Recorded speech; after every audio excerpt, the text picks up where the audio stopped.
unidentified flying objects.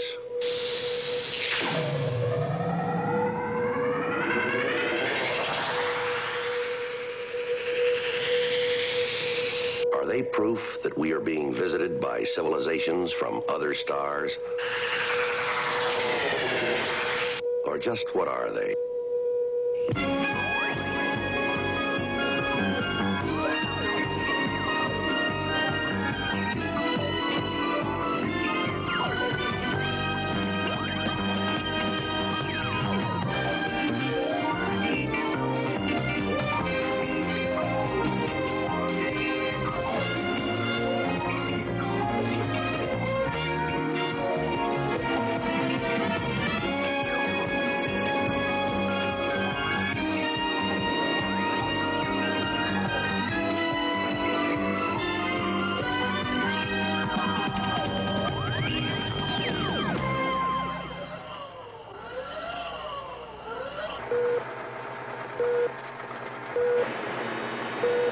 Super. Look at this return.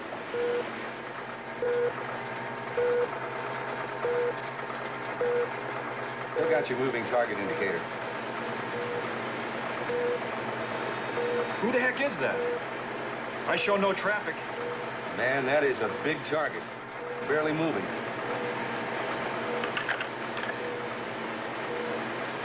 Los Angeles approach to unidentified traffic over Long Beach. Come in, over.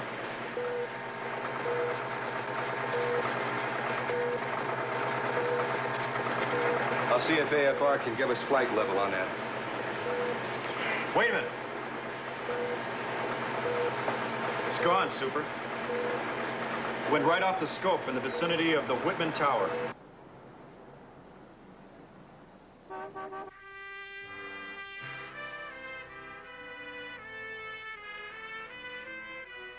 Chuck, it's starting. Janet, where's the little iron pot? I want to melt some butter for the popcorn. Oh, let's see, the iron pan. I think the movers put it in this big box. Mommy! Daddy! Mom! What's wrong? Oh, my.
Again, at 2,500 feet, drifting inland.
Coolidge.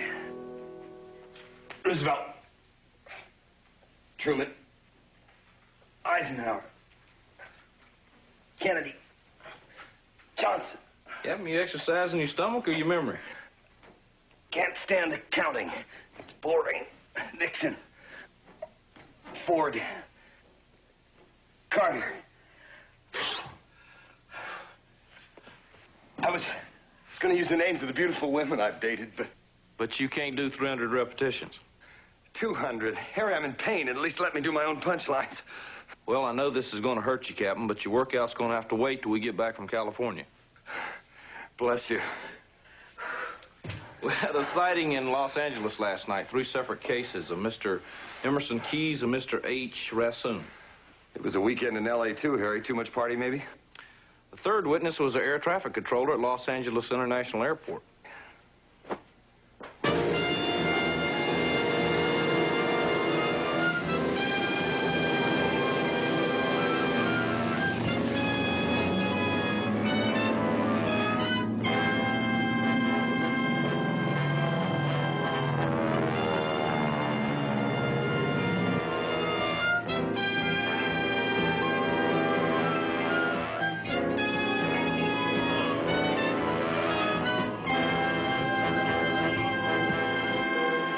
Continuous records of activities in the sector. But this monitor is tied into our computer, and we can simulate just about anything we want. Okay, I think it's just about ready. All right, this is the way it looked. We first saw it out here at about 2,500. Then it started moving west like this until it got here, where it lost altitude and disappeared. What's this right here? Well, that's the Whitman Tower. One of our other witnesses lives in that tower. No kidding. That blip. You sure that's the way that actually looked? Almost exactly. And it looked the same when it reappeared further south. See something, Captain? I don't know. It's strange. Almost like it's not solid. Solid or not, Captain, it didn't respond to any of our radio challenges. And it sure wasn't on any flight plan.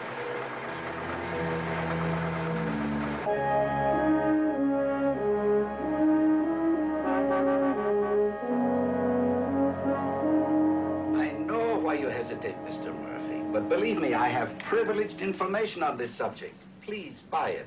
Now. Please. Thank you. Thank you. Forgive me, gentlemen, for receiving you in my bedroom, but like your American writer Mark Twain, I think much better in bed. I guess we all have our favorite places to think, sir. Yes, indeed. Well, shall we get on with it? Where do we start? Fine, Mr. Rashoon. If you don't mind, the sergeant will record what you have to say. Just tell us what happened. Well, it was last night. Do you remember the time, sir? No. Yes. It was 11:40. I was waiting on a call, so I looked at my watch.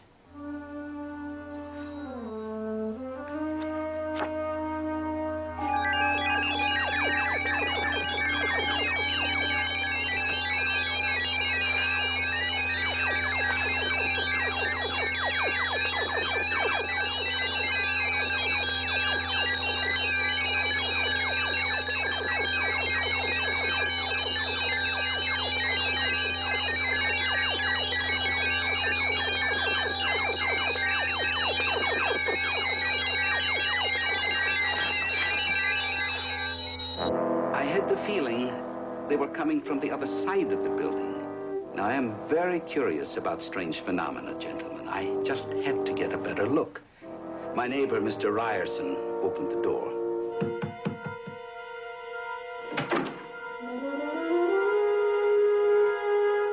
The expression I saw on Mr. Ryerson's face, I cannot describe it. But I knew he had seen a lot more than I. More of what, sir? Well, of the spaceship, of course. Did I not mention the ship when I reported the incident to your office? Yes, sir, you did. But you personally didn't see a spaceship. Well, I saw only the beams of light.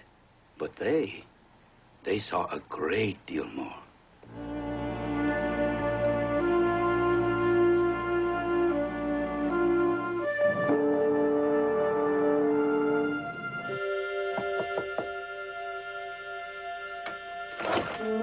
Yes? Mr. Ryerson? Oh, boy, the Air Force. I guess he did it, huh? Well, if you mean Mr. Rashoon. Yes, I mean Mr. Rashoon. Look, I know you have a job to do, but I don't feature having my wife and child go through this whole thing again. Through this whole thing, you mean the sighting of the UFO? Yeah. Right outside my living room window. No more than 4 feet away. If that's the case, sir, it's very unique, and I promise your family a minimum of disturbance. All right, come in. Thank you, sir.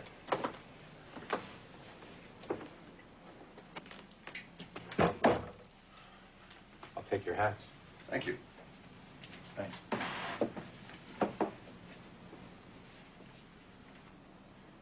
Chuck, I thought we decided not to... Janet, I'll make those decisions. Gentlemen, my wife Janet, our daughter Billy. I'm Captain Ryan. This is Sergeant Fitz. Hello, Billy. Sit, will you? Thank you. Now, I promise you, Mrs. Ryerson, this won't take long, and you can stop any time it becomes too disturbing. It's already disturbing.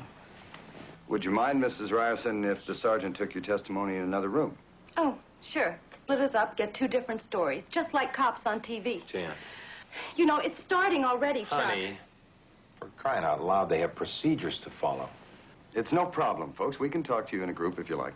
Why don't you sit beside your mom and dad, Billy? No, I don't want to. Do I have to? Well, no, Billy, you don't have to. Honey, why don't you go into your room and play, okay?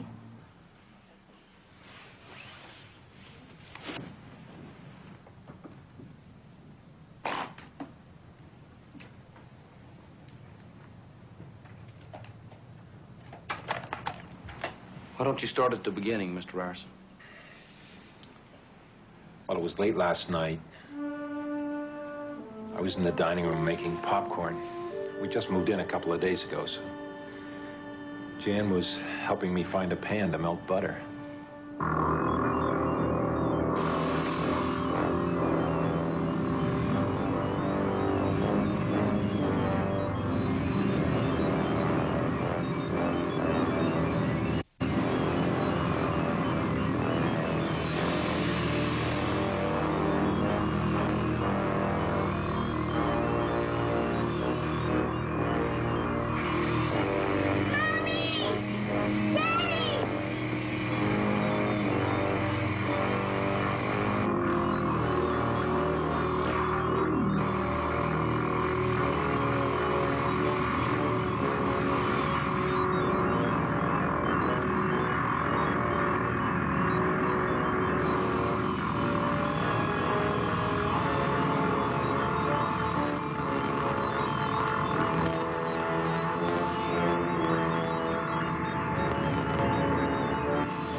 So you would say, ma'am, that the object circled the building at regular intervals. As if it were under control, Sergeant. Under control, ma'am? Yes. A few minutes later, we saw them.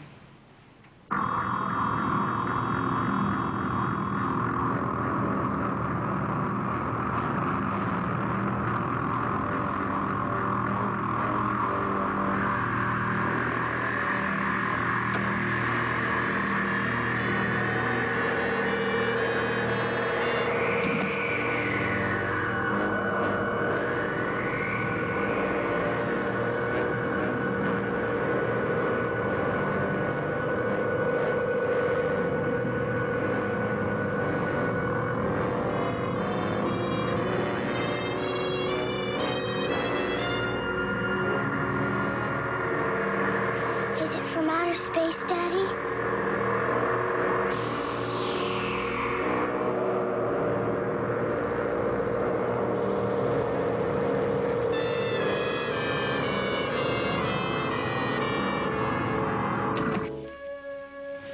It scared Billy to death.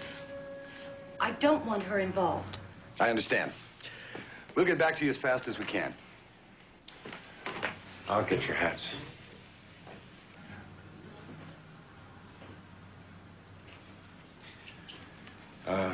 Captain, I'm sorry about my attitude at first. If we can be of any further help. Thank you. We'll try to keep our interviews to a minimum. Goodbye.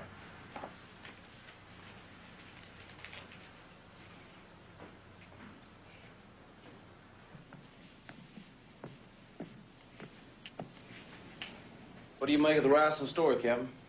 I don't know, Harry. Something sure has those people spooked.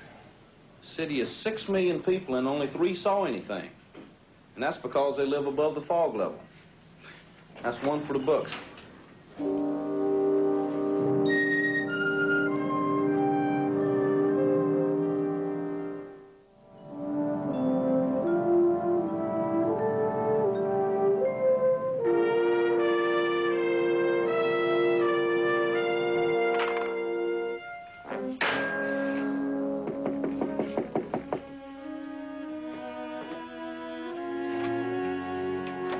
Mr. Emerson Keyes?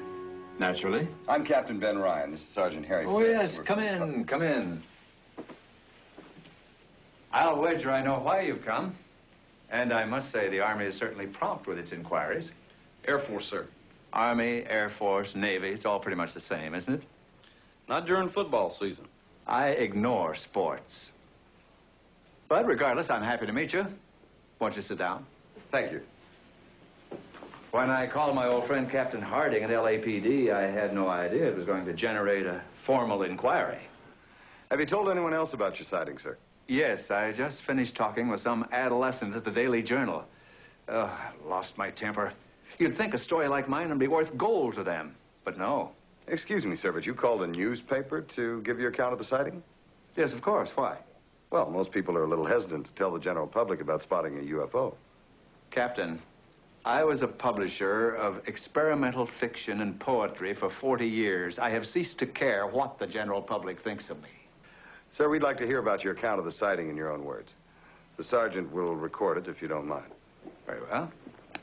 Maybe you should start at the beginning? I know how to begin a story, Captain.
Can you point out exactly where you saw the object, Mr. Keyes?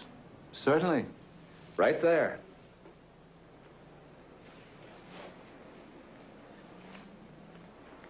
Between the islands and the Queen Mary.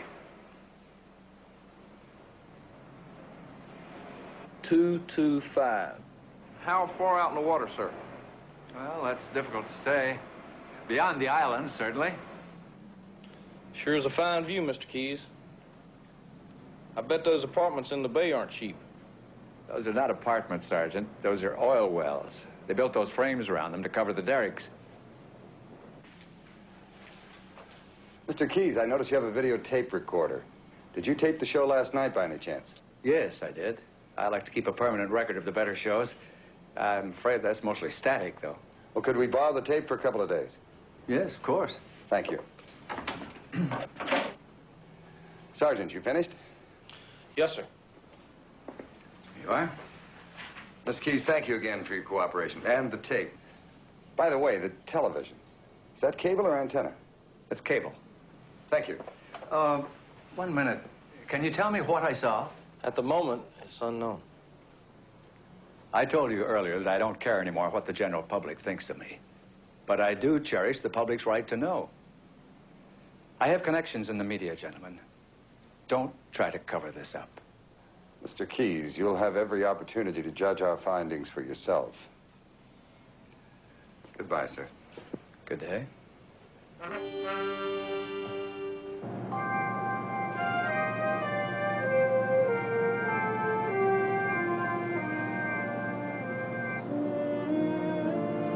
You're chief engineer up here, Mr. Webster? That's right. We leased the tower to broadcasting and cable companies. Quite a beat. Isn't it just? Last night, Mr. Webster, anything unusual happen? Sure as heck did. We had heavy interference with the TV and microwave signal. Only lasted about 5 minutes, but that phone was ringing off its hook from all over the county. It's pretty strange. Any idea what caused it? Not a one. But the TV cable antenna, it's still having trouble. And I think there's something caught up there. We'd sure like to take a look at that something. So would I. There's no way anyone's going to get up there until I can switch to alternate microline paths. How long will that take? 2-3 hours. Hey, you guys investigate flying saucers, is that what you said? We investigate unidentified flying objects and related phenomena. Okay. Keep in touch.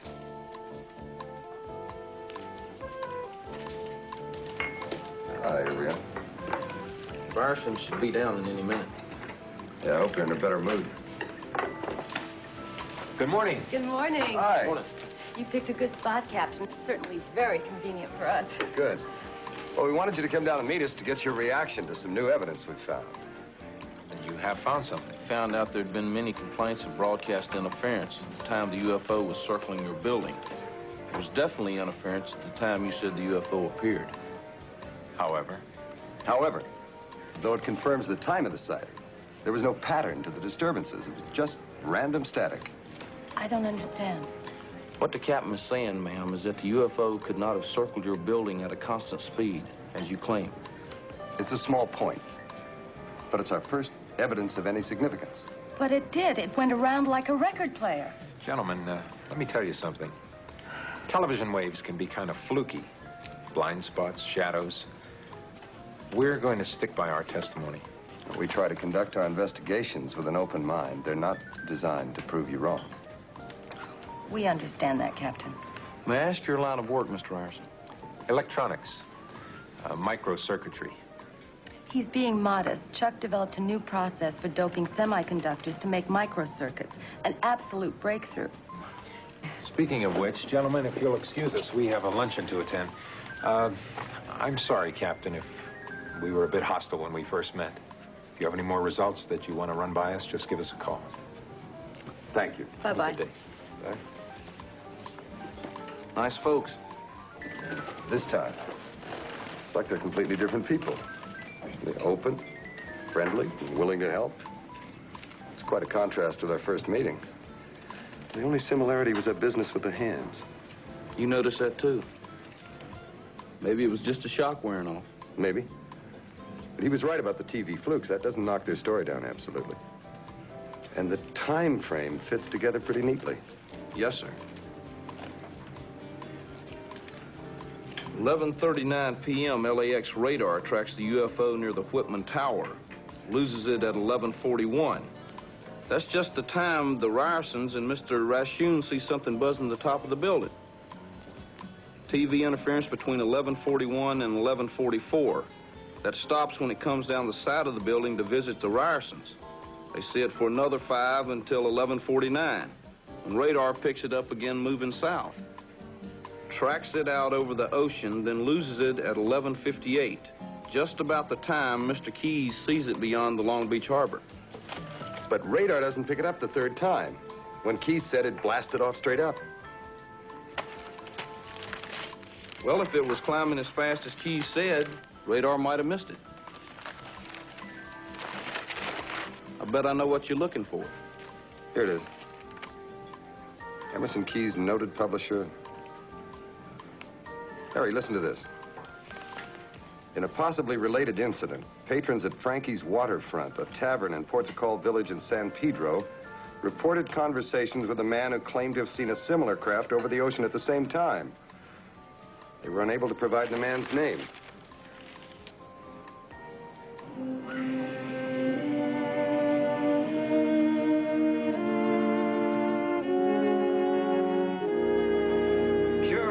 Saturday. Worked my tail off, I can tell you. Well, do you remember the customer who sighted the UFO? I only heard this and that of what he was saying. I don't think I'd pay much attention to that. The guy was a little, Well, who called the newspaper? Some of the regulars. They thought it was a big joke, you know. So the citee, the man who saw it, he wasn't a regular? I never saw him before. Or since. He was a salesman, I think. He carried a big case, like it was filled with samples, you know. He was drinking Manhattans. Could he have paid by credit card? Possible. Could we look through your receipts for that day? Well, sure. I guess so. I'll duck in back and get him. Open for a piece of luck, sir? It could be. You stay with the luck. And I'm going to go make a couple of phone calls, and I'll meet you back at that little outside coffee shop around the corner. Yes, sir.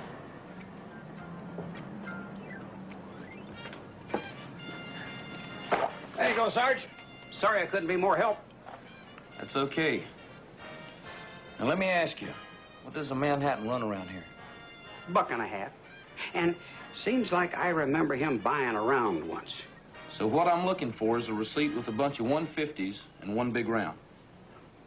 Oh, I forgot to tell you. What? All drinks are $1.50.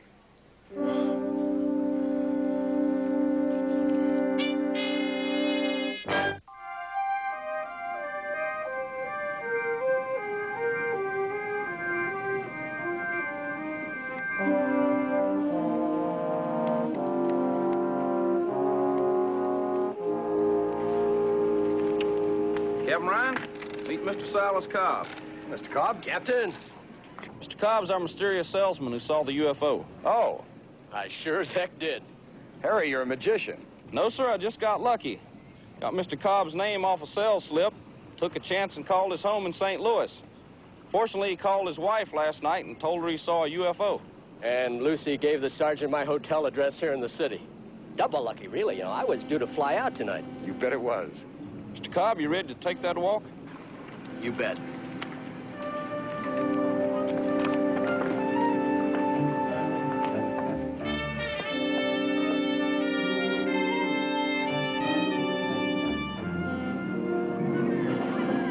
Remember, I was walking back to the car after a long day of making calls, and it started getting chilly, and I stopped to button my coat. Yeah, this is the spot, though.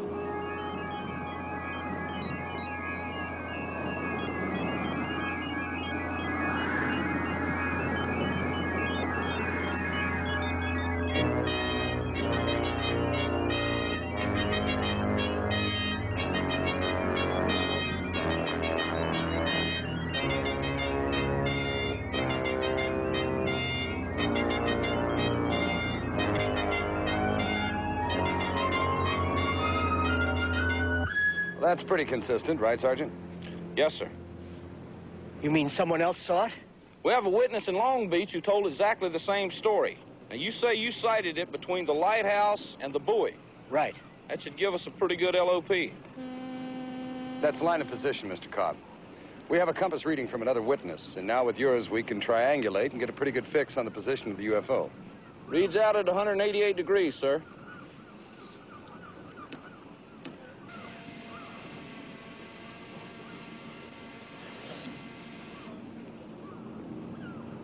Nothing out there but blue water.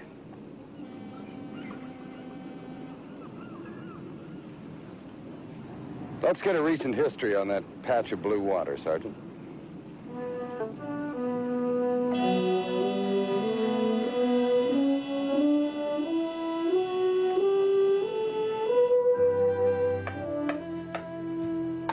There's the lot of the deputy harbor master, Captain. I worked Saturday nights. I was here. Let me see these coordinates again. Ah, yes. Was there something out there at that time, sir? 50,000 tons of something. The Nakia Maru. That's her right out there. She slipped a rudder cable about 2 days out. We radioed her captain to stand off Santa Catalina Island for repairs, but he evidently misunderstood. So all of a sudden that night, about 2200 hours, there she was, 5 miles off the breakwater. No way to steer, winds blowing her right down on the beach, and loaded with a very fancy cargo, too. Oil? Detergents and chemical dyes. I sent out tugs to hold her for a while. Then I got on the horn to our best marine construction firm. They had a special low-profile hydraulic jack designed especially to force those rudder cables back on their tracks. But in order to transfer it to the deck of a ship in 8 to 10 foot of sea, we had to use a helicopter. That must have been a rough mission. Night, fog, wind, waves. Yeah, 20-knot winds, and that darn jack swinging back and forth in that cable, just like Paul Bunyan's yo-yo. It took them 15 minutes trying to get that onto the deck. Running lights, searchlights beaming down from the chopper. Oversized rotor spinning in a circular shape. You got the picture. So do I. But I tell you, Captain, that thing took off straight up like no helicopter I ever saw. Well, that's right. One of our pilots fractured his wrist when it broke. When what broke? The cargo cable. Snapped like a shoelace. Now, the chopper was at maximum thrust, and it just sort of bounced right up in reaction. That jack went right through a steel deck and sank in the hold carrying the die. Boy, whoever said seeing was believing. Thank you very much for your help, sir. Not at all, Captain. Anytime, gentlemen, especially on Saturdays. Thanks, sir.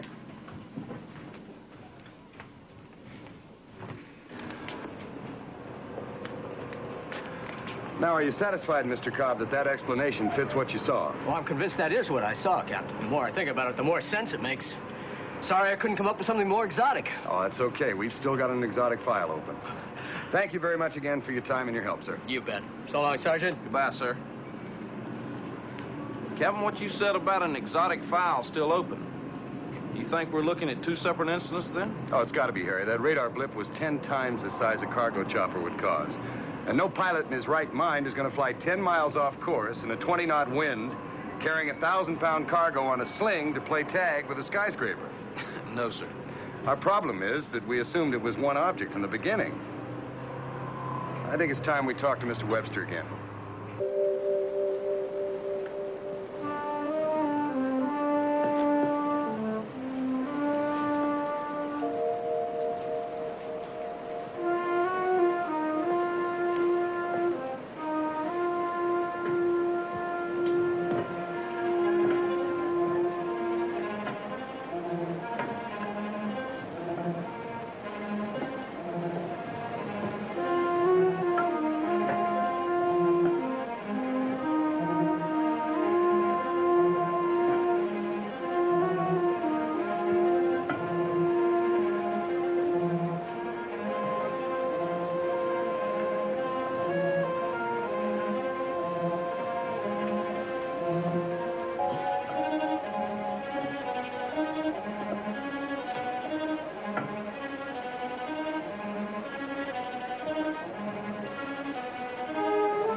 Gusting too hard. You better get him down.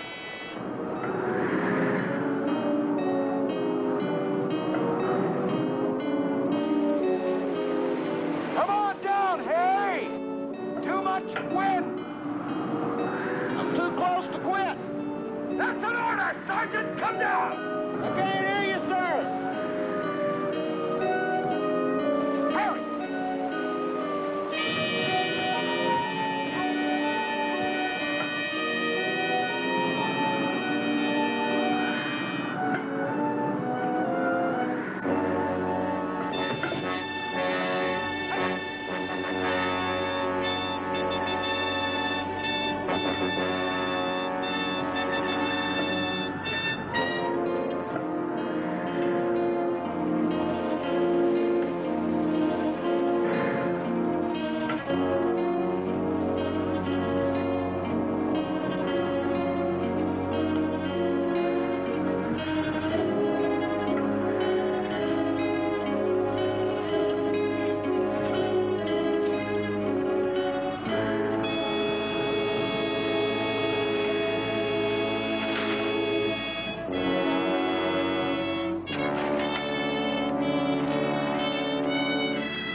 Very strange. Polyvinyl chloride? That'd be my guess. Look at this. Valve. Tied with a square knot. Maybe they got Boy Scouts on Mars. I think we'll start looking a little closer to home.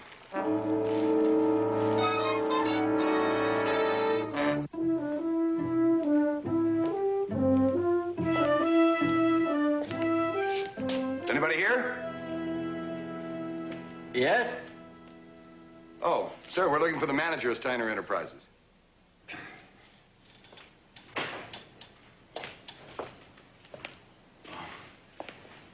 Air Force? Yes, sir. I'm Captain Ryan. This is Sergeant Fitz at Project Blue Book. I'm Joe Steiner, owner. Would anybody else work this hard? Mr. Steiner, you're a distributor for novelty items and stage props, is that right? Yes. What's this all about? Do you handle this item, sir?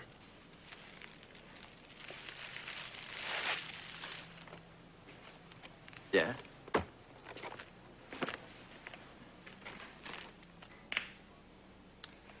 Sir, is it possible that you might have sold a large quantity of these balloons recently for aerial advertising display? Uh-oh. Sir? I sold a large number of these to Big Dan Donovan. Yes. What's his address, sir?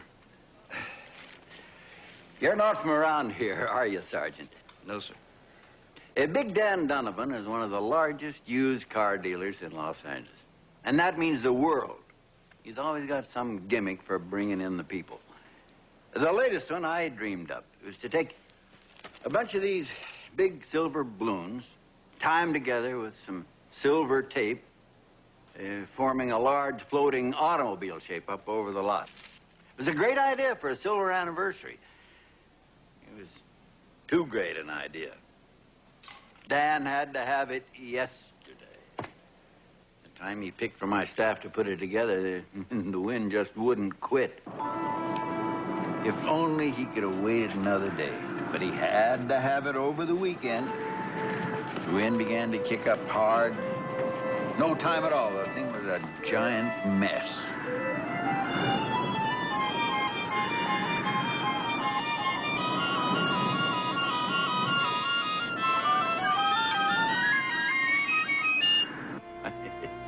I guess you fellas found him, huh? More like they found us. I'd say you were lucky. Those balloons had collided with an aircraft, especially a helicopter. You don't have to worry, gentlemen. Big Dan is staying on the ground from now on.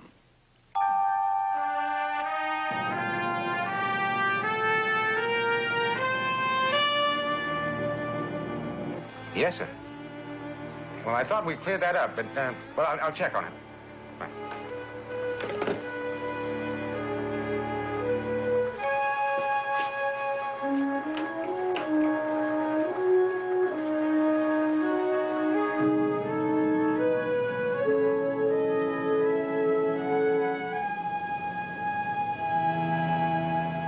So the balloons lifted off the used car lot and drifted out over the city. When they got above 2,500 feet, radar picked them up. Now, radar responds only to surface area, not mass. So several dozen metal-skinned balloons, many reflecting angles. The return could produce almost the same target image as a large aircraft. Now, when the wind brushed them up against the cable TV tower on the mountain, one of the balloons got caught. The whole mass bobbled around up there, interfering with transmission in a random pattern. When it finally freed itself, it blew all the way over against the side of this building, which is when the Ryersons saw it. Now,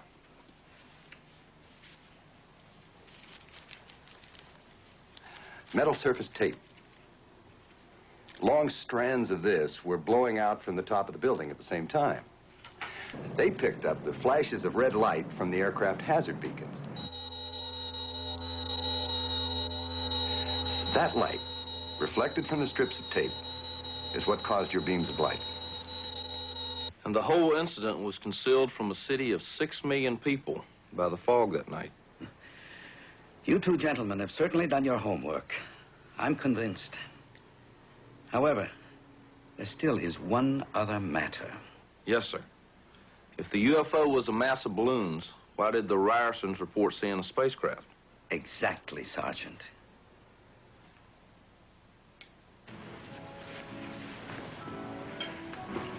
Thank you.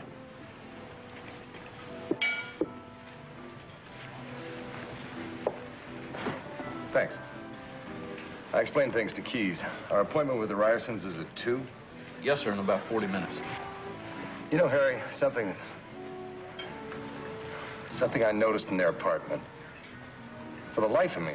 Could somebody help me, please?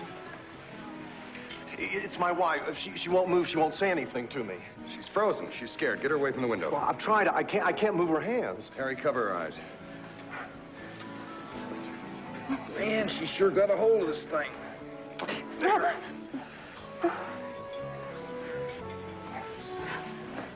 Let's let her sit down. Honey, you okay? What happened? She'll be okay now. Thank you all very much. You're welcome. Harry.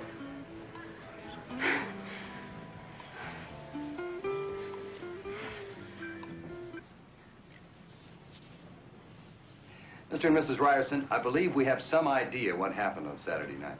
But first, would you mind calling your daughter in here for a moment? Oh, I'll get her. No, excuse me, but could you just call her from here, please? Sure. Billy? Billy, come here, honey.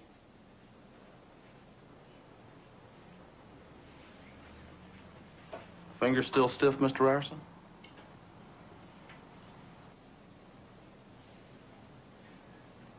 Now, I'd like to reconstruct the events of that evening. We've established that the object you saw was a mass of silver balloons released accidentally from an aerial display, an advertising display. They got tangled in the TV antennas above, and they bobbled down the outside of the building, just outside your window.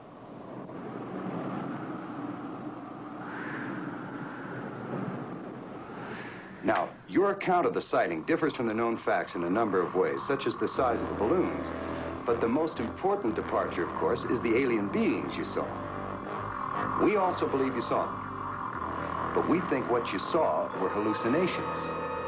And when your daughter asked, "Is it from outer space, Dad?" the seed was planted. Your subconscious minds filled in the details. Hallucinations?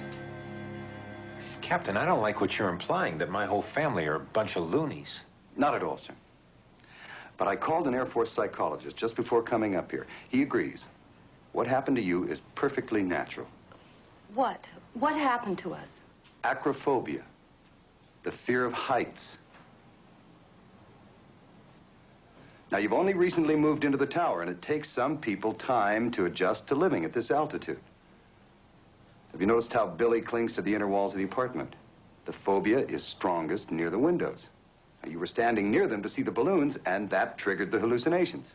But is that possible? Possible, perfectly common, and completely curable. In fact, there are even veteran pilots who suffer acrophobia, not from flying, but from stationary heights. Irritability. Loss of appetite? Both symptoms. They vanish when you're at ground level, like when you had coffee with the sergeant and me. And all this time I thought this new wealth was coming between us. And I thought... Oh, I won't tell you what I thought, Chuck. Hope we didn't offend you, Mr. Ryerson. No, Sergeant, you haven't offended us in the slightest. And that makes sense. We covered this up that night because it reminded us of the terrible thing that we saw. And if you're right, this is that terrible thing that we saw.